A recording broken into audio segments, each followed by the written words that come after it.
Hello friend, this is Masu Mohammed. Welcome to back another video. I hope you are all fit and fine. My school video আপনাদের স্বাগতম. I hope you are practicing spoken English every single day because if you want to improve your spoken English, you need to practice a lot. আজকে আমরা practice ক্লাসের 37 number class নিয়ে আসছি, অর্থাৎ practice ক্লাসের 37 number ক্লাসে যেটা নিয়ে ডিসকাস করবো সেটা হলো WH questions plus future continuous tense, অর্থাৎ একটা ফিউচার কন্টিনিউয়াস সেন্টেন্সকে কীভাবে আমরা WH কোশ্চেন দিয়ে প্রশ্ন তৈরি করতে পারি। WH কোশ্চেন ছাড়া প্রশ্ন করা যেতে পারে এবং WH কোশ্চেন দিয়ে প্রশ্ন করা যেতে পারে। আমরা দুইটা নিয়েই ডিসকাস করবো। ভিডিওটি প্রথম থেকে শেষ পর্যন্ত দেখতে থাকুন। ফিউচার কন্টিনিউয়াস টেন্সকে কীভাবে WH কোশ্চেন দিয়ে প্রশ্ন তৈরি করা যায়, এটা নিয়ে যত ধরনের ডাউট আছে, যত ধরনের কনফিউশন আছে, সকল ডাউট কনফিউশন ক্লিয়ার হয়ে যাবে। ভিডিওটি প্রথম থেকে শেষ পর্যন্ত দেখতে থাকুন। গতকালকে আমরা প্র্যাকটিস ক্লাসের যেখানে 36 নাম্বার ক্লাসে ডিসকাস করেছিলাম, তো 36 নাম্বার যেটা নিয়ে ডিসকাস করেছিলাম 36 নাম্বার ক্লাসে, সেটা হলো WH question plus future indefinite tense বা সিম্পল ফিউচার টেন্স। অর্থাৎ সিম্পল ফিউচার টেন্সকে কীভাবে আমরা এমনিতে প্রশ্ন তৈরি করতে পারি বা WH কোশ্চেন দিয়েও প্রশ্ন করতে পারি, এটা নিয়ে যত ধরনের ডাউট ছিল, কনফিউশন ছিল, সকল ডাউট কনফিউশন ক্লিয়ার করার চেষ্টা করেছি। আশা করি ভিডিও আপনি যদি না দেখে থাকেন তাহলে উপরে যে আই বাটন দেখতে পাচ্ছেন, আই বাটনটা ক্লিক করে দেখে নিতে পারেন, অথবা এই ভিডিও ডিসক্রিপশনে লিঙ্ক দেওয়া আছে, সেখান থেকেও দেখে নিতে পারেন। তাহলে আজকে আমরা WH questions plus future continuous tense নিয়ে ডিসকাস করতে যাচ্ছি। Let's start. WH questions plus future continuous tense, অর্থাৎ ফিউচার কন্টিনিউয়াস টেন্সকে কীভাবে আমরা WH কোশ্চেন দিয়ে প্রশ্ন করতে পারি বা WH কোশ্চেন ছাড়াও প্রশ্ন তৈরি করা যেতে পারে। তোমার মা আগামীকাল রান্না করিতে থাকিবে। ফিউচার কন্টিনিউয়াস টেন্স মানে ভবিষ্যৎকালে যেটা আসলে চলিত থাকবে, এটা আমরা অবশ্যই জানি। টেন্সের উপর কিন্তু আমরা অবশ্যই 12টা টেন্স আছে, যে 12টা টেন্সের উপর প্রতিটা টেন্সের উপর আলাদা করে ভিডিও দিয়েছি। টেন্স নিয়ে আপনার যদি কোনো ডাউট থেকে থাকে, কনফিউশন থেকে থাকে, তাহলে আমাদের চ্যানেল ভিজিট করে প্লে লিস্ট করা আছে, সেখান থেকে কিন্তু টেন্সের উপর কিন্তু আলাদা করে একটা প্লে লিস্ট করা আছে। ওখান থেকে কিন্তু 12টা টেন্সের উপর প্রতিটা টেন্সের উপর আলাদা আলাদা করে ভিডিও দেওয়া এবং ডিটেল ডিসকাশন আছে। একদম ইজি ওয়েতে আসলে ডিসকাস করার চেষ্টা করেছি। টেন্স নিয়ে যত ধরনের ডাউটস আছে সকল ডাউট কনফিউশন ক্লিয়ার করার চেষ্টা করেছি। এই ভিডিওগুলো ওখান থেকে দেখে নেবেন। আর টেন্স নিয়ে আপনাদের আর কোনো ডাউট থাকবে না, আর কোনো কনফিউশন থাকবে না। তাহলে ফিউচার কন্টিনিউয়াস টেন্সটা হলো ভবিষ্যৎকালে কোনো কিছু চলিতে ছিল, ভবিষ্যৎকালে কোনো কিছু চলিতে থাকিবে, এরকম বোঝানো হবে। তাহলে ফিউচার কন্টিনিউয়াস টেন্সটা হচ্ছে ভবিষ্যৎকালে কোনো কিছু চলিতে থাকিবে, এরকম বোঝালে সেটাকে আমরা বলবো ফিউচার কন্টিনিউয়াস টেন্স। তাহলে ফিউচার কন্টিনিউয়াস টেন্সকে কীভাবে WH কোশ্চেন দিয়ে প্রশ্ন তৈরি করতে পারি? শুধু নর্মালি অ্যাসার্টিভ সেন্টেন্স তৈরি করলেই তো হবে না, আমাদের স্পোকেন ইংলিশে কিন্তু অবশ্যই প্রশ্নও থাকতে পারে। শুধু অ্যাসার্টিভ থাকবে না, সেখানে প্রশ্নবোধক বাক্য থাকতে পারে, অর্থাৎ ইন্টারগেটিভ সেন্টেন্স থাকতে পারে। কীভাবে আমরা প্রশ্ন করতে পারি, ইন্টারগেটিভ সেন্টেন্স তৈরি করতে পারি, সেটা নিয়ে আমরা ডিসকাস করব। তোমার মা আগামীকাল রান্না করিতে থাকিবে, হ্যাঁ, কিন্তু নর্মালি বলা হয় অ্যাসার্টিভ সেন্টেন্স, তোমার মা আগামীকাল রান্না করিতে থাকিবে। তাহলে এটার ইংলিশ কী হবে? Your mom will be cooking tomorrow.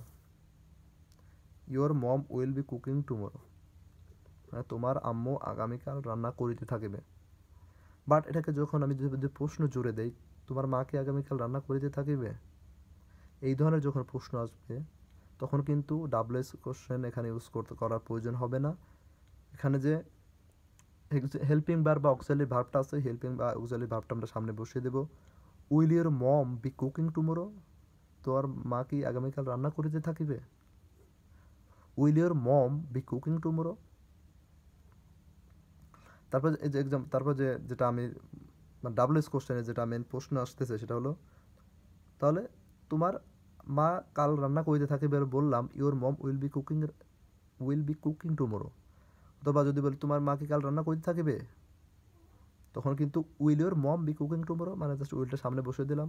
But যখন প্রশ্নটা যদি এই টাইপের আসে, তোমার মা আগামীকাল কী রান্না করিতে থাকিবে, তোমার মা কি রান্না করিতে থাকিবে, এটা এক ধরনের প্রশ্ন। আর একটা প্রশ্ন হলো তোমার মা আগামীকাল কী রান্না করিতে থাকিবে। অনেক কিছুই তো রান্না করা যায়, তার মধ্যে স্পেসিফিকভাবে একটাকে যখন মানে ডিফাইন করতেছে, নির্দিষ্ট করে বলতেছে, তখন কী রান্না করিতে থাকিবে, তখন কিন্তু এখানে হোয়াট ইউজ হবে। তোমার মা কি রান্না করিতে থাকিবে, এখানে কিন্তু এই টাইপের যখন কি আসবে, তোমার মা কি রান্না করিতে থাকিবে, এখানে কিন্তু কি মানে হোয়াট ইউজ করার দরকার নেই। মানে হেল্পিং বা অক্সিলারি ভার্বটা সামনে দিলেই সেখানে কিন্তু এই টাইপের কির উত্তর আমরা কি হয়ে যাচ্ছে, মানে এরকম টাইপের ইন্টারগেটিভ সেন্টেন্স হয়ে যাচ্ছে। বাট যখন স্পেসিফিকভাবে জিজ্ঞেস করবে তোমার মা কী রান্না করিতে থাকিবে, তখন কিন্তু আমাকে হোয়াট ইউজ করতে হবে। তাহলে what will your mom be cooking tomorrow, তোমার মা আগামীকাল কী রান্না করিতে থাকিবে। তারপর যে এক্সাম্পল আছে সেটা দেখে নেই, সে বইটি পড়িতে থাকিবে। তাহলে সে বইটি পড়িতে থাকিবে, এটার ইংলিশ হবে he will be reading the book. He will be reading the book, সে বইটি পড়িতে থাকিবে। এখন নর্মালি অ্যাসার্টিভ আছে, যদি আমি এটাকে প্রশ্ন করে জুড়ে দেই, সে সে কি বইটি পড়িতে থাকিবে, এক্ষেত্রে কিন্তু উইলটা সামনে বসে দিচ্ছি। Will he be reading the book, সে কি বইটি পড়িতে থাকিবে। Will he be reading the book, will he be reading the book, সে কি বইটি পড়িতে থাকিবে।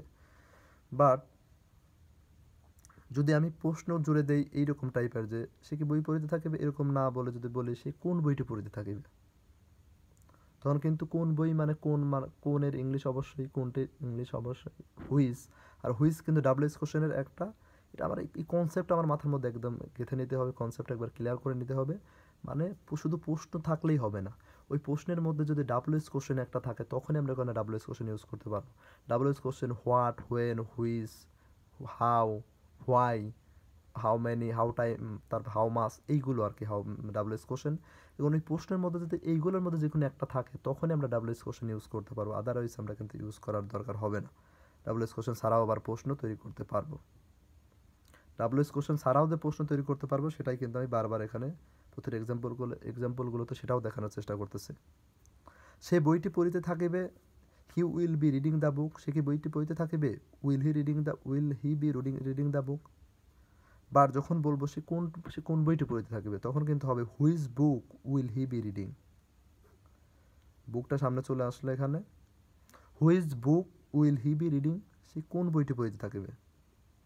তারপর যে এক্সাম্পলটা আছে, তারা কাজটি করিতে থাকিবে। তারা কাজটি করিতে থাকিবে, তাহলে এটা ইংলিশ হবে they will be doing the work. They will be doing the work. যদি আমি প্রশ্ন জুড়ে দিই, তারা কি কাজটি করিতে থাকিবে, will they be reading the book, will they be doing the work. They will be doing the work, তার কাজটি করিতে থাকিবে। যদি বলি তারা কি কাজটি করিতে থাকিবে, will they be doing the work. তারা কি কাজটি করিতে থাকিবে, এখানে কিন্তু কোনো ডাব্লিউএস কোশ্চেন আসতেছে না। এই সিম্পল থিংটা আমার মাথায় একবার ক্লিয়ার করে নিতে হবে কি আসতেছে, বাট এখানে কিন্তু ওই রকমের টাইপের কি আসতেছে, এখানে কোনো কিছু একটা নির্দিষ্ট করে ডিফাইন করতে বলতেছে, অনেক কিছুর মধ্যে যে কোনো একটাকে বলতেছে নির্দিষ্ট করতে, সেই ক্ষেত্রে হয়তো কি হয়, যেরকম আগের এক্সাম্পলগুলোতে দেখালাম, সে কী রান্না করিতে থাকবে, এখানে কিন্তু রান্না তো অনেক কিছু করা যায়, তার মধ্যে একটাকে ডিফাইন করতেছে কী রান্না করিতে থাকিবে। তাহলে হোয়েন তারা কাজটি করিতে থাকিবে, they will be doing the work, তারা কি কাজটি করিতে থাকিবে, will they be doing the work. বার যদি বলি তারা কখন কাজটি করিতে থাকিবে, কখন মানে হোয়েন, এখানে কিন্তু হোয়েন আসতেছে, that's why WH question when use করতে হচ্ছে। When will they be doing the work, তার কাজটি কখন করিতে থাকিবে। তারপর যে এক্সাম্পলটা আছে, আমি তোমার জন্য অপেক্ষা করিতে থাকিব। I shall be waiting for you, I shall be waiting for you. যদি আমি প্রশ্ন করি, আমি কি তোমার জন্য অপেক্ষা করিতে থাকিব, না চলে যাবে, এরকম টাইপের, আমি কি তোমার জন্য অপেক্ষা করিতে থাকিব। Shall I be waiting for you, shall I be waiting for you, just কিন্তু অক্সিলারি ভার্বটা আমরা সামনে বসিয়ে দিয়েছে। এবার যদি আমি প্রশ্ন করি, আমি তোমার জন্য কোথায় অপেক্ষা করিতে থাকিব, আমি তোমার জন্য কোথায় অপেক্ষা করলে তোমাকে পাবো, আমি তোমার জন্য কোথায় অপেক্ষা করিতে থাকিব। এটা ইংলিশ কীভাবে বলতে পারি, where shall I be waiting for you, আমি তোমার জন্য কোথায় অপেক্ষা করিতে থাকিব। তাহলে আমি বুঝতে পারলেন ফিউচার কন্টিনিউয়াস টেন্সকে কীভাবে আমরা ডাব্লিউএস কোশ্চেন দিয়ে প্রশ্ন তৈরি করতে পারি, অথবা ডাব্লিউএস কোশ্চেন ছাড়াও প্রশ্ন তৈরি করতে পারি। দুটোই দেখানোর চেষ্টা করেছি। আই হোপ ভিডিওটি আপনার জন্য অবশ্যই হেল্পফুল হয়েছে। ভিডিওটি হেল্পফুল হয়ে থাকলে ভিডিওটি অবশ্যই একটি লাইক দিবেন অবশ্যই, এবং ভিডিওটি অবশ্যই অনেক বেশি শেয়ার করবেন পরিচিত সার্কেল যারা আছে, যাতে করে তারা এই ভিডিওটি থেকে উপকৃত হতে পারে। এবং ভিডিওটি এবং আমাদের চ্যানেলটিতে অবশ্যই সাবস্ক্রাইব করবেন, এবং অলরেডি যারা সাবস্ক্রাইব করেছেন তাদেরকে জানাই thank you so very much. এবং আমাদের এই ভিডিওর কমেন্টে অবশ্যই মতামত করে জানাবেন, আর কোন বিষয়ের উপর ভিডিও চাচ্ছেন সেসব বিষয়ের উপর ভিডিও আনার চেষ্টা করবো। তাহলে ভালো থাকবেন, দেখা হচ্ছে নেক্সট কোনো ভিডিওতে, ততক্ষণ পর্যন্ত take care and keep learning.